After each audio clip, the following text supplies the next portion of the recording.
Hi again and welcome back. Today we'll have a look at how malware viruses work. Today we're uncovering how malware has evolved over time, from its humble beginnings to the sophisticated nightmares of tomorrow. We'll meet the brilliant, if ethically challenged, minds who create it and try to understand their motivations.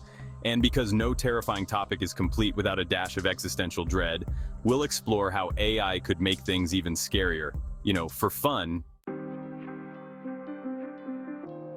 Our story begins in the 1970s, a time of questionable fashion choices and even more questionable computer security. It was during this decade, in 1971, that the first malware, known as Creeper, reared its blocky head. Creeper was developed by Bob Thomas at BBN. It was actually quite basic, capable only of displaying the message, "I'm the Creeper, catch me if you can," on infected computers. Although his message was disconcerting, Thomas's intention was not harmful. His objective was to create a program to confirm, in practice, whether this could be moved between computers. And he achieved that. The virus had a minimal impact on the computers it infected. No more than 28 computers could have been infected, as that was the number of machines running the 10X operating system on ARPANET, the grandfather of today's internet. Creeper was quickly followed by Reaper, designed to delete Creeper by moving across the ARPANET. It was created by Tomlinson in 1972, and was the first instance of what we now call antivirus software. Cultural impact. The conflict between Creeper and Reaper served as inspiration for the programming game Core War, while fictionalized versions of Reaper have been used as antagonists in the anime Digimon Tamers and the visual novel Digital: A Love Story. A humanized Creeper has also appeared in the webcomic Internet Explorer, alongside the likewise personified Morris Worm. These early forays into the world of malicious code were less about causing widespread chaos and more about demonstrating vulnerabilities. They were proof-of-concept programs showing that computers could be manipulated in unexpected ways. The 1980s saw the rise of the personal computer, a revolutionary shift that brought computing power into homes and small businesses, and with it, the rise of the homegrown hacker. These were often hobbyists and enthusiasts who explored the limits of this new technology. It was during this era that we were graced with the Brain virus, the first virus to target IBM PCs. Created by two brothers in Pakistan, it was initially intended to protect their medical software from piracy. Brain spread through infected floppy disks, which were basically petri dishes for malware. Users would unknowingly pass the virus along as they shared software and data. It was also the dawn of the Trojan horse, named for the mythical wooden horse used to trick the Trojans. These programs disguised themselves as legitimate software but carried a hidden payload. These early pieces of malware were often spread through physical media, like floppy disks or later CDs. This method of distribution was slow but effective in the pre-internet era. As the internet grew, so too did the sophistication and reach of malware. The connectivity that the internet provided allowed malware to spread faster and more efficiently than ever before. This was the era of the Melissa virus, a particularly nasty piece of work that spread via email attachments. Named after a Florida stripper, Melissa caused widespread disruption. In 1999, a programmer by the name of David Lee Smith took over an America Online account and used that account to post a file on an internet newsgroup. The posting was advertising free login credentials to adult content websites using the file as bait. Once the users on the website downloaded and opened the file, Melissa was deployed onto their computer. The virus hacked into the user's Outlook account and sent emails with the same malicious file to the first 50 contacts in the contact list. The rise of the internet also saw the emergence of new breeds of malware, such as spyware and adware. These programs were designed to exploit the increasing amount of personal information being shared online. Spyware was designed to steal your personal information, often without you even knowing it was there. It could track your online activities, capture your keystrokes, and even access your private files. And adware was designed to bombard you with pop-up ads, turning your browsing experience into a nightmare of unwanted advertisements. It was during this time that the line between harmless prank and serious threat began to blur. What started as a joke or a challenge among hackers quickly evolved into a significant security concern. Malware became increasingly sophisticated and malicious. The motivations behind these programs shifted from curiosity and mischief to financial gain and espionage. The digital world was changing, and not necessarily for the better. As we became more connected, we also became more vulnerable, leading to an ongoing battle between those who create malware and those who fight it. So how does this digital devilry actually work? Let's dive into the intricate world of malware and uncover its secrets. Imagine a parasitic wasp, only instead of laying eggs in caterpillars, malware injects its malicious code into computer systems, silently waiting to wreak havoc.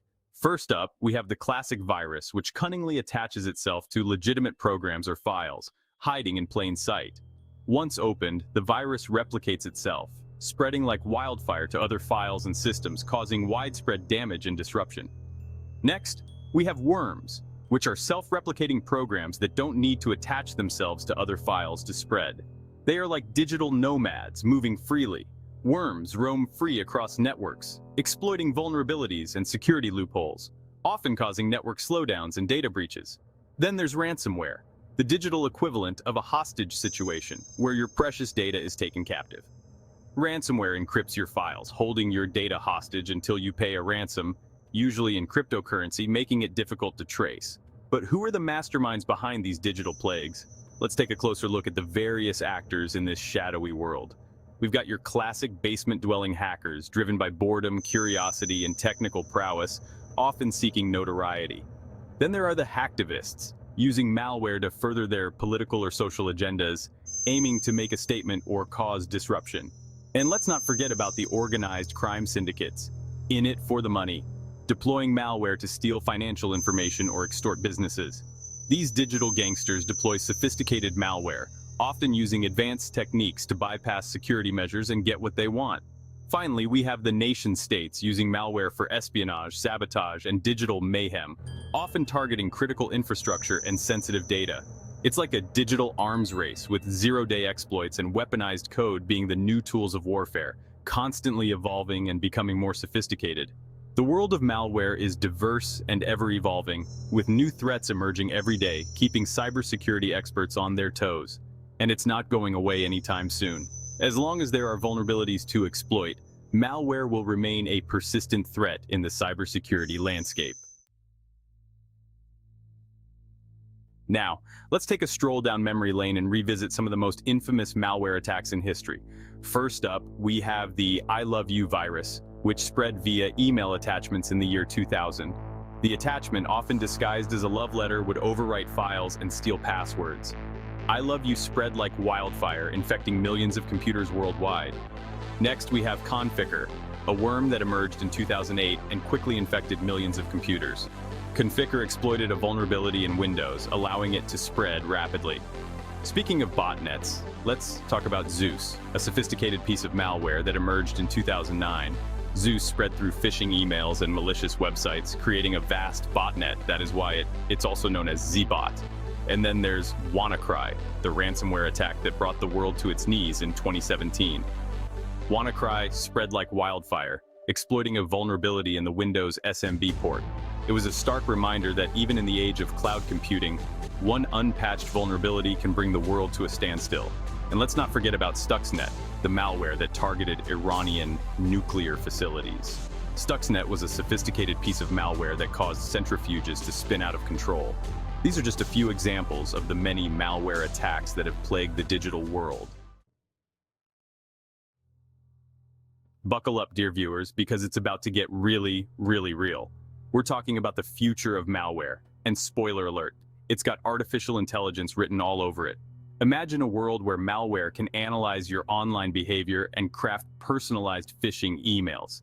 AI-powered malware could launch incredibly sophisticated and targeted attacks. We're talking about malware that can write its own code and identify vulnerabilities faster than you can say zero-day exploit. But it's not all doom and gloom. Just as AI can be used to create more sophisticated malware, it can also be used to develop more sophisticated defenses. AI-powered security systems can analyze vast amounts of data and detect threats in real time. It's like having a digital bodyguard that never sleeps. The future of malware is uncertain, but one thing is for sure, it's going to be a wild ride. So buckle up, hold on tight, and pray that the good guys win this one. Because the alternative is a digital dystopia that not even the most paranoid cyberpunk author could have predicted. Alright, I know all of this sounds terrifying, but don't despair. Cybersecurity might seem daunting, but with the right steps, you can significantly reduce your risk. There are things you can do to protect yourself from malware. It's all about being vigilant and proactive. First and foremost, be proactive. Don't wait for something bad to happen before you take action. Update your operating system and software regularly. These updates are crucial. Those updates often patch vulnerabilities that malware creators are itching to exploit. It's like fixing a hole in your roof before the rain comes. Think of it like locking your doors at night. You wouldn't leave your house wide open, so don't leave your digital life unprotected. Speaking of easy, let's talk about passwords. They are often the first line of defense against cyber threats. Strong passwords are your first line of defense. Make them complex and unique. Get creative, use a password manager. And don't use the same password for everything. A password manager can help you keep track of all your passwords securely. Be wary of suspicious emails and attachments. Cybercriminals often use emails to trick you into downloading malware. If you receive an email from a Nigerian prince, it's probably too good to be true.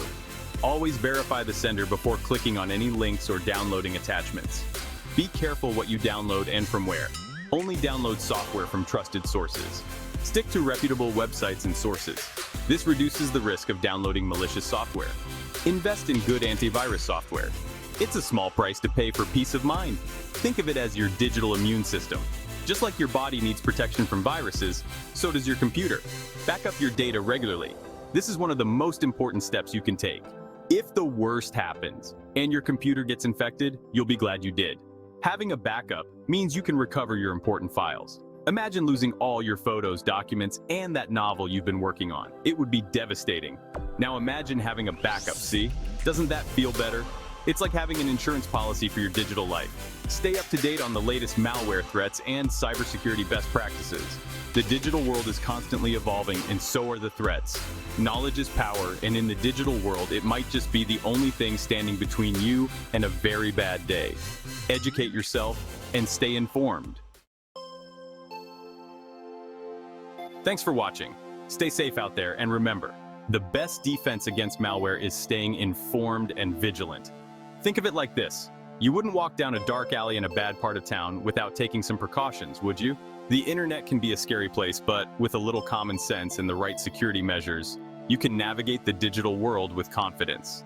Don't forget to like, subscribe, and hit the bell icon for more dives into the digital underworld. See you next time.